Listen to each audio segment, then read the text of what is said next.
یہاں جو ہم نے سورۃ تغابن کی آیت نمبر 14 میں پڑھا وَإِن تَعْفُوا وَتَصْفَحُوا وَتَغْفِرُوا فَإِنَّ اللَّهَ غَفُورٌ رَحِيمٌ، اس آیت میں جو ہمیں اپنے گھر والوں کے ساتھ حسن سلوک کرنا چاہیے اس کے بارے میں بتایا جا رہا ہے۔ ایک روایت آتی ہے سلسلۃ الصحیحہ میں، نبی اکرم صلی اللہ علیہ وسلم نے فرمایا کہ علم سیکھنے سے آتا ہے، بردباری برداشت کرنے سے آتی ہے، اور جو شخص خیر چاہتا ہے اس کو پا لیتا ہے، اور جو برائی سے بچنا چاہے تو بچ سکتا ہے۔ علم سیکھنے سے آتا ہے، یعنی جب ہم علم سیکھتے ہیں تو ہی وہ ہمارے اندر آئے گا۔ دوسری بات، بردباری برداشت کرنے سے آتی ہے۔ جب ہمارے اندر برداشت کرنے کی قوت ہوتی ہے، صفت ہوتی ہے، تو ہی ہم بردبار ہوتے ہیں۔ اور جو شخص خیر چاہتا ہے اس کو پا لیتا ہے، یعنی اس کی نیت خیر کو پانے کی ہے تو اللہ اس کو خیر عطا کرتا ہے، اور جو برائی سے بچنا چاہے تو بچ سکتا ہے، یعنی برے اخلاق سے بچنا چاہے، کسی غلط کام سے بچنا چاہے، کسی برے رویے سے بچنا چاہے تو بچ سکتا ہے۔ یعنی اس کے اندر اتنی پاور اللہ نے رکھی ہے کہ وہ اگر یہ چیز کرنا چاہے تو اللہ اس کو اس میں کامیاب کر دیتا ہے۔ عمومی طور پر ہم اپنے گھروں کے جو ماحول ہے اس میں دیکھیں تو دلوں میں تنگی، کھینچا تانی رشتوں میں، اور ہارش رویے، سخت رویے، عزت اور احترام کا نہ ہونا، یہ آپ کو زیادہ ملے گا، اور اس کی سب سے بڑی وجہ علم نہیں ہے، دوسری وجہ برداشت نہیں ہے۔ رسول اللہ صلی اللہ علیہ وسلم نے فرمایا کہ مومن مرد کسی مومنہ عورت سے بغض نہ رکھے، کیونکہ ایک عادت ناگوار ہو تو دوسری ضرور پسندیدہ ہوگی۔ یہ حدیث مسلم کی روایت میں ہے۔ اب یہ مومنہ عورت کہا گیا، یعنی بیوی کے حوالے سے بات ہو رہی ہے کہ جو مومن مرد ہوتا ہے اس کو اپنی بیوی سے اتنا بغض نہیں رکھنا چاہیے۔ ہو سکتا ہے کسی عادت کو لے کر وہ اس کو اچھی نہ لگتی ہو، لیکن ساری عادتیں تو بری نہیں ہوتی، کوئی نہ کوئی اچھی عادت بھی اس میں ہوگی۔ ایگزیکٹلی سیم بات آپ عورتوں کے لیے بھی کہہ لیں کہ اگر کوئی مومنہ عورت ہے تو اس کو چاہیے کہ وہ اپنے ہسبینڈ سے اتنا فرسٹریٹڈ نہ ہو، اس کی کوئی عادت اس کو بری لگتی ہوگی لیکن کوئی نہ کوئی اس میں اچھی عادت بھی ہوگی۔ اس بات کو یاد رکھتے ہوئے کہ کامل صرف اور صرف اللہ کی ذات ہے، کوئی انسان نہیں ہو سکتا۔ عربی زبان میں ایک بڑا اچھا شعر ہے کہ ایسا کون ہے جس کی ایک ایک عادت تمہیں پسند ہو؟ کوئی ایسا ہے آپ کی زندگی میں کہ جس کی آپ کو ہر عادت پسند ہو؟ کسی کی شرافت کے لیے یہی کافی ہے کہ اس کے عیب شمار کیے جائیں،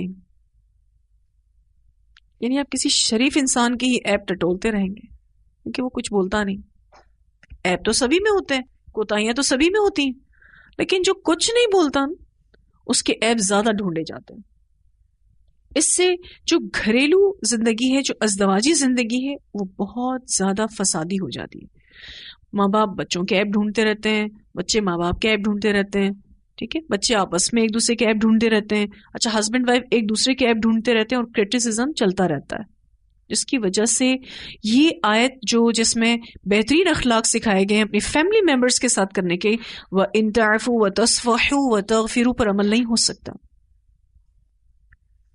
سب سے زیادہ جو ضروری چیز ہے فیملی لائف میں وہ اگنورنس ہے،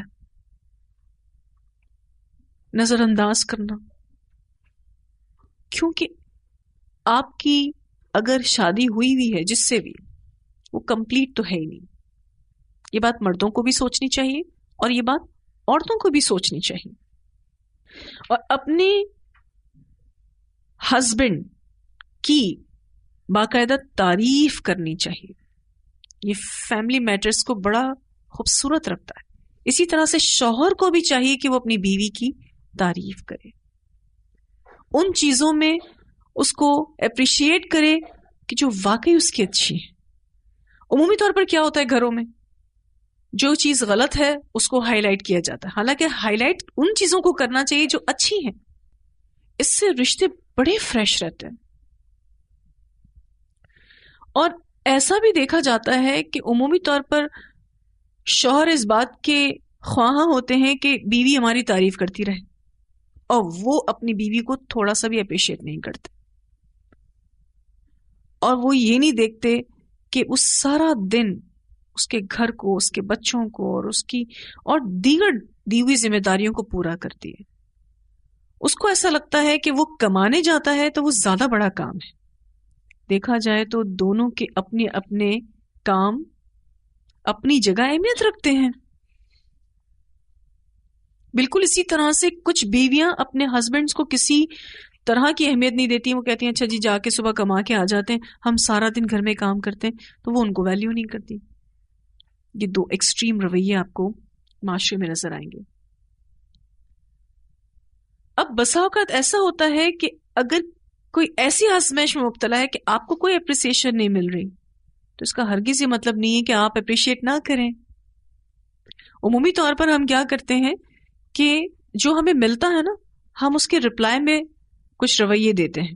مثلا کوئی ہماری تعریف کرے، کوئی ہمیں اپریشیٹ کرے، اچھا اوکے ہم بھی اس کو اپریشیٹ کرتے ہیں، ہم اس کی تعریف کرتے ہیں۔ کوئی اچھا ہے آپ کے ساتھ اور اگر آپ اس کے ساتھ اچھے ہیں تو یہ کوئی اچھا ہونا نہیں ہے۔ کوئی آپ کے ساتھ اچھا نہیں ہے لیکن آپ اس کے ساتھ اچھے ہیں، یہ اصل اچھا ہونا ہے۔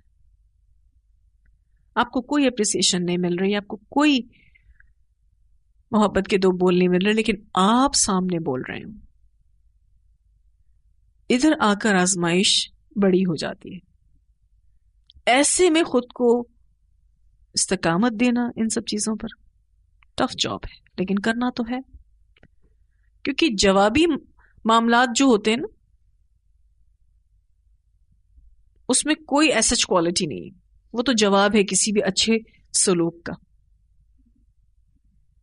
تو ایک دوسرے کو خوشیاں دینا، ایک دوسرے کو اپریشیٹ کرنا، ہمت بڑھانا، یہ ضروری ہے۔ یاد رکھنے کی بات ہے کہ جو میرٹل لائف ہوتی ہے، جو ازدواجی زندگی ہوتی ہے، اس میں کئی بیریئرز ہوتے ہیں، کئی چٹانیں کہہ لیں، کئی کھائیاں کہہ لیں، جو کہ ساتھ زندگی گزارنے میں آتی رہتی ہیں۔ ان رکاوٹوں میں سوائے صبر کے آپ کسی اور چیز سے اس کو پار نہیں کر سکتے۔ صبر وہ فیول ہے جو ان کھائیوں سے آپ کو نکالے گا، ان چٹانوں سے آپ کو گزرنے کی ہمت دے گا، جو بھی بیریئرز ہیں اس کو پار کرنے کی ہمت دے گا۔ جو فیملی لائف ہے اس میں نرمی، شائستگی بہت امپورٹنٹ ہے۔ ایک کتاب ہے سید الخاطر ابن جوزی رحمہ اللہ کی، اس کتاب کا ایک چھوٹا سا چنک ہے جو میں آپ کے سامنے پڑھنا چاہ رہی تھی، اور یہ اس پیراگراف کا بھی خلاصہ ہے۔ ایک شخص نے اپنی بیوی سے کڑن کا ذکر کیا اور کہا کہ بعض وجہ سے میں اس سے علیحدہ نہیں ہو سکتا، یعنی مجھے میری بیوی اچھی نہیں لگتی لیکن میں اس سے سیپریٹ نہیں ہو سکتا۔ ایک یہ کہ میں اس کا کافی مقروض ہوں، یعنی بیوی سے ہی قرض لے کے رکھا ہوا ہے۔ دوسرا، میرے اندر صبر کا مادہ بہت کم ہے، خود میں بڑا بے صبرا ہوں۔ تیسرا، شکایت کرنے میں اپنی زبان کی لغزشوں سے نہیں بچ سکتا ہوں، یعنی جب میں اپنی بیوی سے شکایت کرتا ہوں تو میری زبان بہت خراب ہو جاتی ہے، یعنی میں بہت بد زبانی کر جاتا ہوں، اور میرے ایک ایک لفظ سے میرا اندرونی بغض عیاں ہوتا ہے۔ خلاصہ یہ تھا کہ وہ یہ پوچھنا چاہ رہا تھا کہ میں اتنا کڑتا ہوں، میں کیا کروں؟ اندر ہی اندر کوئی انسان نہیں جلتا رہتا اپنے زوج کو لے کے، اندر ہی اندر کڑن ہوتی ہے کسی بات کو لے کر، کسی عادت کو لے کر، کسی مسئلے کو لے کر، وہ اندر ہی اندر کڑتا رہتا تھا۔ تو اس نے کہا میں کیا کروں؟ میں نے کہا دیکھو یہ کڑن بے سود ہے، قاعدہ یہ ہے کہ دروازے سے گھروں کے اندر جانا چاہیے، پڑھا ہے نا قرآن پاک میں، دروازے سے گھروں کے اندر جانا چاہیے، یعنی رائٹ وے آپ کو اختیار کرنا ہے۔ اس لیے تم تنہائی میں سوچو، تمہیں خود اندازہ ہوگا کہ نفرت کے لائق بیوی محض تمہارے گناہوں کی وجہ سے تم پر مسلط کی گئی ہے۔ اگر زوج میں کوئی ایشو آ رہا ہے، اٹ مینس کہیں نہ کہیں کوئی ایسی مسٹیک ہے لائف میں جس کی وجہ سے یہ آزمائش آئی ہے۔ اچھا یہ بات بھی واضح کر دوں کہ اکثر ایسا نہیں ہوتا، کیونکہ بہت سارے اللہ والے لوگ ہوتے ہیں جن کو اپنے زوج سے بھی کوئی نہ کوئی تکلیف ہوتی ہے. لائک ہم پڑھ چکے ہیں حضرت لوط علیہ السلام کے بارے میں، ان کی بیوی سے ان کو تکلیف تھی، لیکن انہوں نے اس شخص کو اس بات پر فوکس کروایا کہ دیکھو کوئی نہ کوئی غلطی ہو رہی ہے، تبھی بیوی کی آزمائش سخت ہوئی ہوئی ہے. اس لیے تمہیں چاہیے کہ زیادہ سے زیادہ توبہ اور استغفار کرو. رہا تنگ دل ہونا، کڑنا اور تکلیف اٹھانا تو یہ بے سود ہے. حسن بن حجاج نے کہا کہ جو چیزیں تم پر اللہ کا عذاب بن کر نازل ہوں اس کا مقابلہ تلواروں سے مت کرو، توبہ اور مغفرت سے ان کا مقابلہ کرو. کوئی چیز اللہ کی طرف سے آ گئی ہے، مشکل سچویشنز آ گئی ہیں، کوئی بندہ آزمائش بنا ہوا ہے، آپ اس سے تلوار سے مقابلہ نہیں کر سکتے. کس سے مقابلہ کرنا ہے؟ توبہ اور مغفرت سے. نیز یہ بھی سمجھ لو کہ تم امتحان گاہ میں کھڑے ہو. امتحان گاہ کس کو کہا گیا ہے؟ دنیا. اب اگر تم جمے رہے تو دوہرا اجر ملے گا، کیونکہ ایگزامینیشن میں سب سے امپورٹنٹ چیز کیا ہے کہ آپ کلیئر ہو جائیں، پاس ہو جائیں. اب امتحان تو آ گیا ہے، کوشش کس بات کی کرنی ہے کہ پاس ہو جائیں. اس لیے جو فیصلہ اللہ نے کر دیا ہے اس پر اللہ کے ساتھ صبر و شکر کا معاملہ کرو اور اس سے کشادگی کی دعا کرو. ایک اور میسج ملا کہ جن ازواج کو ایشوز ہیں وہ جہاں توبہ استغفار کرے وہاں دعا کریں کہ اللہ کشادگی دے دے، اللہ وسعت دے دے. جب تم مغفرت طلب کرو گے، گناہوں پر نادم ہو جاؤ گے، صبر کرو گے، تقدیر پر صبر کرو گے، اللہ سے کشادگی طلب کرو گے، تو اللہ تعالیٰ تمہارے لیے کشادگی کر دے گا. اس لیے فضول کاموں میں ایک لمحہ بھی ضائع نہ کرو، اور ہرگز یہ نہ سوچو کہ تقدیر کا لکھا ہوا تم تدبیر سے بدل لو گے. تقدیر کا لکھا ہوا کوئی تدبیر سے بدل سکتا ہے؟ وہ تو ہم پیچھے بھی پڑھ چکے ہیں ان نبرأہا، اگر آپ کو یہ لفظ یاد ہو کہ وہ تو لکھی جا چکی ہے، طے شدہ ہے. اس تقدیر کے لکھے میں کرنا کیا ہے وہ قرآن سکھاتا ہے. پھر اللہ سبحانہ تعالی نے جو زوج کی شکل میں کوئی تکلیف دے رکھی ہے وہ تو ایک آزمائش ہے، اس لیے تمہاری توجہ دوسری طرف رہنی چاہیے. دوسری طرف کیا؟ توبہ استغفار کی طرف، دعاؤں کی طرف. لیکن ہم دیکھتے ہیں کہ آج لوگوں نے ان ساری باتوں کو تو بالکل پیچھے ڈال دیا، اور آج خاندان کے خاندان تباہ ہو رہے ہیں. ان بہترین اخلاق کو لوگوں نے چھوڑ دیا ہے. اچھا دوسرے لوگوں کے ساتھ بہت اچھے ہیں، باہر والوں کے ساتھ بہت اچھے ہیں، لیکن گھر والوں کے ساتھ اچھے نہیں.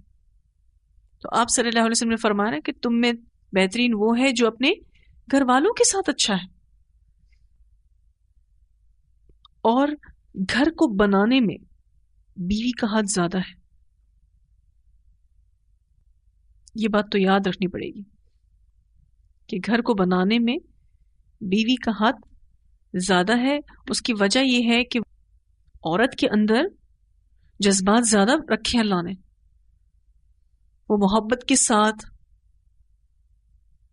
کیئر کے ساتھ گھر کے ماحول کو چینج کر سکتی ہے. عمومی طور پر خواتین روتی دھوتی رہتی ہیں اور احساس کمتری کا شکار رہتی ہیں، اور وہ دوسری فیملیز سے اپنی فیملیز کو کمپیئر کرتی رہتی ہیں. اس کی وجہ سے وہ اپنا گھر بنانے کی طرف فوکس نہیں رہ پاتی. تو گھر کے جوڑنے میں عورت کا سب سے بڑا ہاتھ ہے، کیونکہ اللہ نے اس کو جذبات زیادہ دیے ہیں. وہ بہت محبت کے ساتھ، کیئر کے ساتھ اپنے گھر کے ماحول کو بدل سکتی ہے. ہو سکتا ہے کہ اس ماحول کو بدلنے میں اس کو کافی وقت لگ جائے، لیکن وہ محبت کی شیرنی سے گھر کے ماحول کو بدل سکتی ہے. جیسے باہر کمانا مردوں کے لیے آسان ہے، ایسے گھر بنانا، گھر کے اندر محبت کی فضا قائم رکھنا، گھر کے اندر سکون رکھنا، یہ عورت کا کام ہے. خلاصہ یہ ہے کہ اپنے گھر کے سکون کو قائم رکھنا ہے، اور یہ گھر کا سکون صبر سے قائم ہوگا، اگنورنس سے قائم ہوگا، اور اللہ سبحانہ تعالیٰ کے اس حکم سے قائم ہوگا وَإِن تَعْفُوا وَتَصْفَحُوا وَتَغْفِرُوا. اللہ ہم سب کو بہترین عمل کرنے کی توفیق عطا فرمائے. اللہ ہمیں یہ توفیق دے کہ ہم اپنے ان محبت کے رشتوں کو سنبھال سکیں، ہم ان کی قدر کر سکیں، ہم ان سے صحیح معنوں میں محبت کر سکیں، ہم صحیح معنوں میں ان کی قدر کر سکیں، اپنے گھروں کو خوشیوں کا گہوارہ بنائیں، ایک دوسرے کی محبت کرنے میں، ایک دوسرے کی قدر کرنے میں، ایک دوسرے کو ویلیو کرنے میں ہم اپنی ذات کی نفی کرنا جان جائیں. جو انسان اپنی ذات کی نفی کرنا جان جاتا ہے نا، وہ دوسروں کو ویلیو کرنا شروع کر دیتا ہے، وہ دوسروں کے حقوق کی ادائیگی کی طرف فوکس ہو جاتا ہے. اس بات کو بالکل چھوڑ دیں کہ ہمیں کیا نہیں مل رہا، صرف اسی بات پر فوکس رہیے کہ اللہ تعالیٰ نے ہمیں کیا دے رکھا ہے اور ہمیں کیا دینا ہے. خود بخود انشاءاللہ گھروں کے ماحول اچھے ہو جائیں گے. اللہ سبحانہ تعالیٰ ہماری رہنمائی کرے اور مشکل سچویشنز میں بھی ہمیں سمجھائے کہ ہمیں کیا کرنا ہے. چھوٹی چھوٹی چنکس، چھوٹی چھوٹی باتیں فیملی کو بتائی جاتی، بچوں کو بتائی جاتی، ان کے کانوں میں ڈالی جاتی. دوسری بات یہ ہے کہ پرسنلی میرا جو ایکسپیرینس ہے وہ یہ کہ جب آپ اپنی اولاد کو دیکھتے ہیں اور آپ کو ایک محبت محسوس ہوتی ہے نا اپنے بچوں کو، جب ہم دیکھتے ہیں، دعا کریں اس ٹائم پر اپنے بچوں کے لیے دعا کریں، یا اللہ اس کو دنیا اور آخرت کی بھلائیاں دے. تو جہاں عمل گھر والوں کو موٹیویٹ کرتے ہیں وہاں دعائیں بہت ضروری ہیں، بہت امپورٹنٹ ہے. اور دیکھیں جن رشتوں میں احترام نہیں رہتا نا، ان رشتوں میں کوئی رونق نہیں ہے.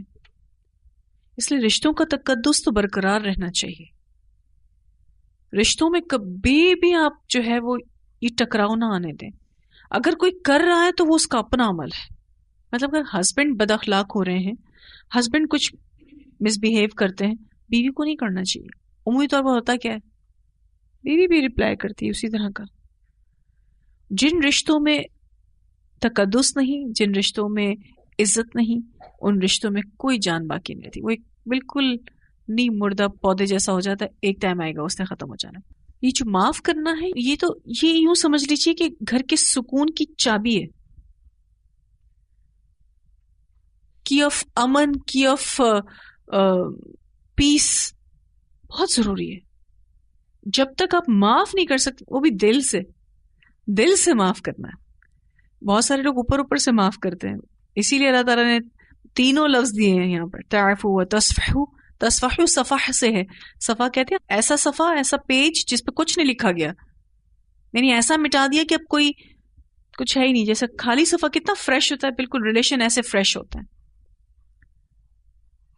اور تغفرو، ذکر بھی نہیں کرنا کسی سے، کیونکہ عمومی طور پر معاف کرنے میں پہلا اسٹیپ تو ہم لے لیتے ہیں، اچھا چلو معاف کیا جاؤ، لیکن دل میں بات رکھتے ہیں، کسی اور سے ڈسکس کر لیتے ہیں.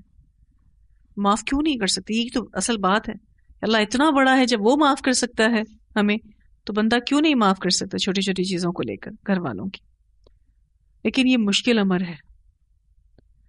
ہوتا یہ ہے کہ جن سے ہم محبت کرتے ہیں ان سے ہم بڑی بڑی امیدیں باندھتے ہیں، اور ہم کہتے ہیں یہ تو میرا دل دکھا ہی نہیں سکتا، اور جب وہی بندہ دل دکھاتا ہے نا تو دل چھوڑ بیٹھتے ہیں. ایسے میں بہت پازیٹیو ایٹیٹیوڈ چاہیے.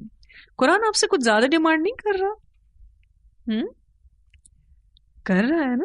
28 پارے پڑھ چکے ماشاءاللہ، اتنے وزنی لوگ ہیں علم کے اعتبار سے، ڈیمانڈ تو کرے گا اللہ تعالیٰ. اللہ کا حق ہے، اتنا سمجھایا، اتنا قرآن پڑھایا، اب تو یہ کرنا ہی کرنا ہے. اور تغابن میں آیا ہے، سورۃ التغابن میں، جس میں قیامت کا ذکر آیا، جس میں یوم التغابن کہا گیا. تغابن کا کیا معنی ہے؟ ہار یا جیت. بس فیملی میٹرز میں بھی کوئی ہارتا ہے کوئی جیتتا ہے. اور جس کو اللہ کی خاطر ہارنا آ جاتا ہے نا، سمجھیں وہی اصل جیتا ہے. اللہ کی خاطر جس کو ہارنے آتا ہے وہ چیز ہمارے اندر نہیں آتی. آ جائے اللہ کرے انشاءاللہ. فیملی میٹرز کو ڈسکس کبھی بھی نہ کریں، بڑا ڈپریشن ہے اس میں. ہسبینڈ کی بات تو کبھی کسی سے نہ کریں، جتنا ہو سکے روکیں اپنے آپ کو. ماں کو بھی نہ بتائیں، اگر کر سکتے ہو یہ تو کر لیں.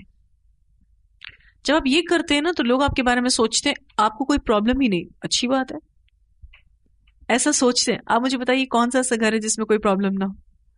ہر گھر میں کوئی نہ کوئی ایشو ہوتا ہے، لیکن ان کو ان ایشوز کو سنبھالنے آ جاتا ہے. چیک لگتا ہے نا، کراس چیک وہ لگا دیں. شوہر کی بات کسی سے نہیں کریں گے. نیکسٹ چیک بتاؤں کس پر لگانا ہے؟ ساس کی بات بھی کسی سے نہیں کریں گے، ماں سے تو بالکل نہیں کریں گے. اس کا بڑا فائدہ ہے، کیونکہ جہاں رشتہ دار آپس میں ہوتے ہیں وہاں کوئی نہ کوئی چیز رہ جاتی ہے، کوئی نہ کوئی کمی رہ جاتی ہے جو آپ کے نزدیک کمی ہے. چیک لگا دیں، نہیں بتائیں گے. اللہ سے دعا کریں گے اللہ تعالیٰ میرا دل صاف کر دے. پھر ایک فیز ایسا بھی آتا ہے کہ آپ خود ساس بنتے ہیں، تو چیک لگا دیں، بہو کی بات کسی سے نہیں کریں گے. چیک لگا دیں، کراس چیک. ان 3 رشتوں کو اگر آپ کو سنبھالنے آ جاتا ہے نا، کام ہو گیا الحمدللہ. شوہر، ساس اور بہو. اسی طرح سے مردوں کے لیے، لیکن مردوں میں یہ چیز کم ہے. وہ عمومی طور پر اس طریقے کی غیبتوں میں نہیں ہیں جتنے غیبتوں میں عورتیں ہوتی ہیں. لگا سکتے ہیں تو لگا لیں. اچھا، امی کو بتانے کا یہ سب سے بڑا ایشو ہوتا ہے کہ وہی میں نے جیسے آپ سے ذکر کیا نا کہ ان رشتوں سے آپ کو محبت ہوتی ہے، آپ کو اپنے ہسبینڈ سے بھی محبت ہوتی ہے، آپ کو اپنی بہو سے بھی محبت ہوتی ہے، آپ کو اپنی ساس سے بھی محبت ہوتی ہے. آپ نے تو اپنا دل ان کی طرف مائل کر کے ان کے ساتھ مل کر بیٹھ جانا، لیکن آپ کی اماں کو آپ نے نیگیٹو کر دیا ان کے لیے. بہت کم ماں ایسی ہوتی ہیں جو اگر بیٹی آ کے ساس کی بات کہے تو وہ ان کو پازیٹیو کرے. بہت کم ماں ایسی ہوتی ہیں. بڑی اولو العزم مائیں ہیں جن کو اپنے بچیوں کو پازیٹیو کرنے آتا ہے اور ان کو زندگی کا صحیح رخ دکھانے آتا ہے. بہت کم مائیں ایسی ہوتی ہیں. زیادہ تر مائیں جو ہے نا وہ پھر سامنے یہی کہہ رہی ہوتی ہیں کہ نہیں کرنا چاہیے تھا آپ کی ساس کو ایسے، نہیں کرنا چاہیے تھا تمہارے شوہر کو ایسے، میری بچی کو یوں پریشان کر کے رکھا ہے. یہ باتیں اس کو کوئی فائدہ نہیں دیتی، اس کے دکھ میں اور اضافہ ہی کرتی ہیں. اگر آپ زندگی کا صحیح رخ اس کو دکھا دیں کہ یہ زندگی ہے، شکر ادا کرو اس لیول کی آزمائشیں اور بڑی بڑی آزمائشیں ہیں لوگوں کو زندگیوں میں، دکھائیں وہ چہرہ بھی دنیا کا اپنی اولادوں کو کہ لوگ کتنے پریشان ہیں. آپ کی پریشانی کیا ہے؟ کچھ بھی نہیں. آپ کو حضرت زینب جیسی تو آزمائش نہیں ہے جیسی آزمائش آپ صلی اللہ علیہ وسلم کی بیٹی کو تھی. تو ہم وہ زندگی کا صحیح رخ اپنے بچوں کو نہیں دکھاتے. آپ ان سب چیزوں کو کراس چیک کیسے لگا سکتے ہیں کہ اپنی محبت کی رشتوں کی غلط بات آپ کسی اپنوں سے نہ کریں، نہ اپنی بہن سے، نہ اپنی ماں سے، نہ اپنے بھائی سے، کسی سے نہ کریں. اور ایک اور میں آپ کو راز کی بات بتا دوں کہ آپ کبھی اپنی ساس کی بات اپنے ہسبینڈ سے نہ کریں. اس میں بیویاں یہ اپنے آپ کو گرانٹ دیتی ہیں کہ ہم پھر اپنا دکھ کس سے شیئر کریں. ٹھیک ہے، اگر آپ کو ایسا لگتا ہے کہ آپ اپنے ہسبینڈ سے کچھ شیئر کرنا چاہتے ہیں تو اس کو بھی آپ نے بہت سوچ سمجھ کے کرنا ہے، ان اے ویری بیٹر وے. کیوں؟ کیونکہ وہ آپ کے شوہر کی ماں ہے.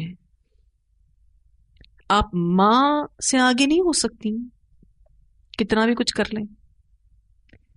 اس ریالٹی کو ہم ایکسیپٹ نہیں کرتے اور ہم اس سے بھی آگے بڑھنا چاہتے ہیں جو سب سے پہلے ہے. ماں سب سے پہلے ہے، ہم اس سے آگے بڑھنا چاہتے ہیں اور اس کی غلط بات اسی کی اولاد کے سامنے کرتے ہیں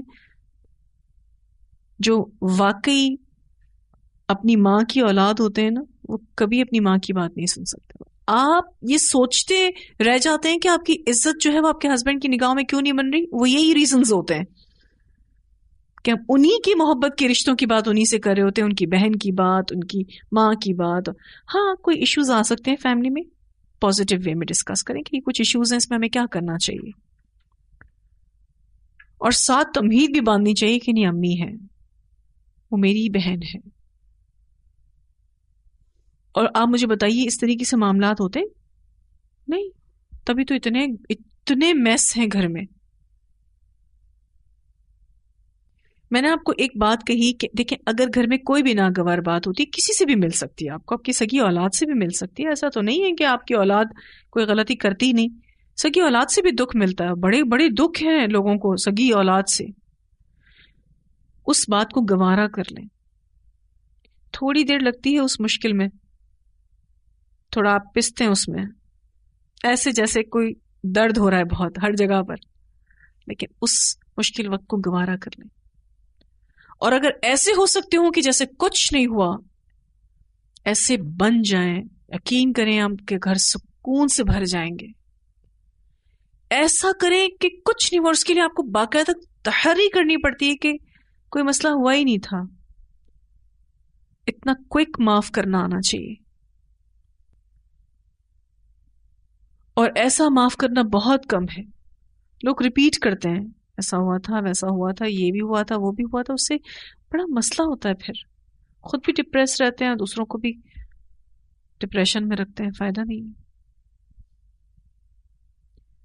کوشش کریں گے انشاءاللہ تعالی.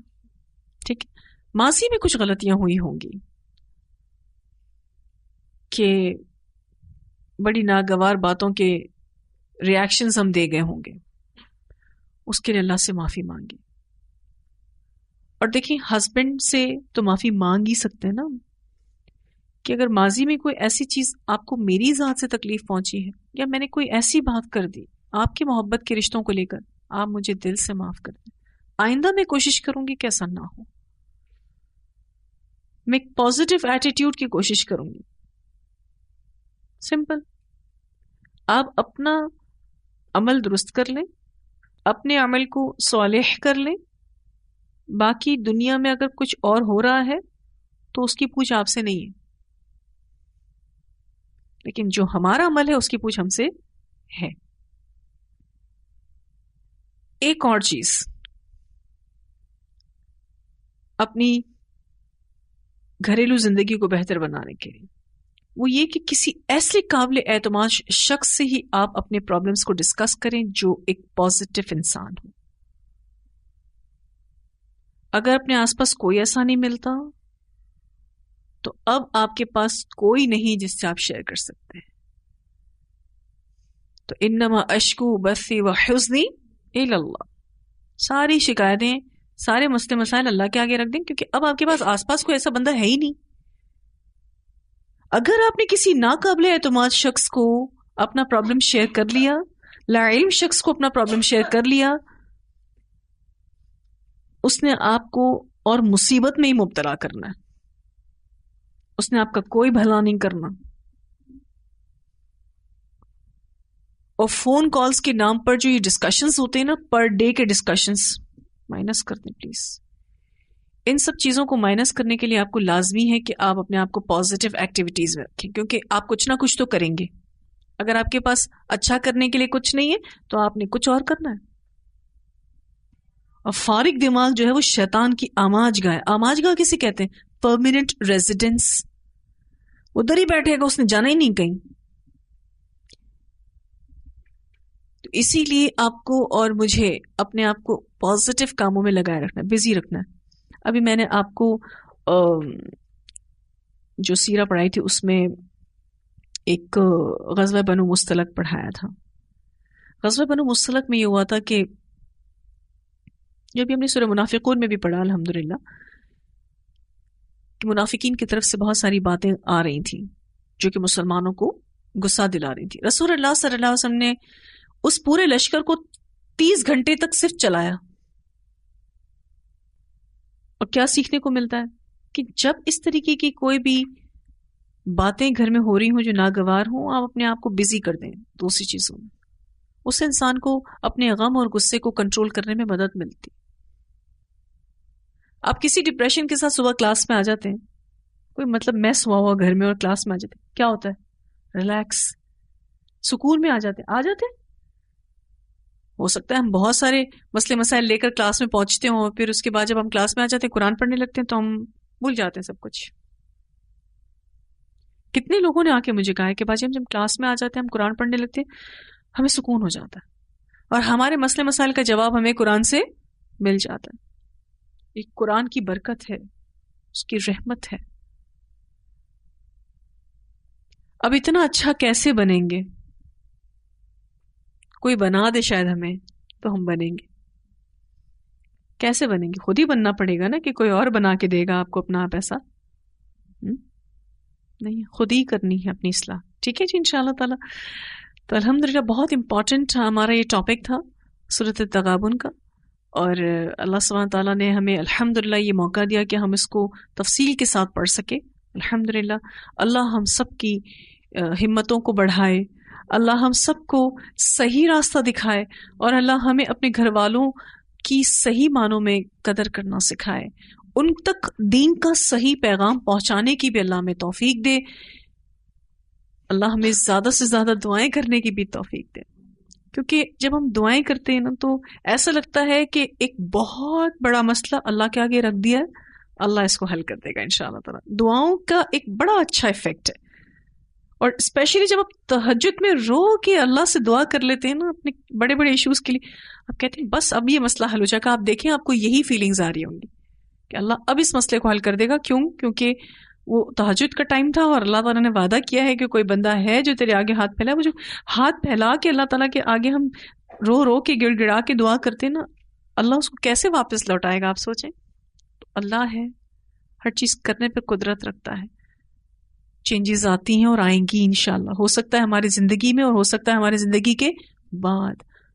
ٹھیک ہے, جو ہمیں کرنا ہے بس وہ اس پر ہم فوکس رہیں. ٹھیک ہے جی, وآخر دعوانا ان الحمدللہ رب العالمین. سبحانک اللہم وبحمدک نشہد ان لا الہ الا انت نستغفرک ونتوب الیک.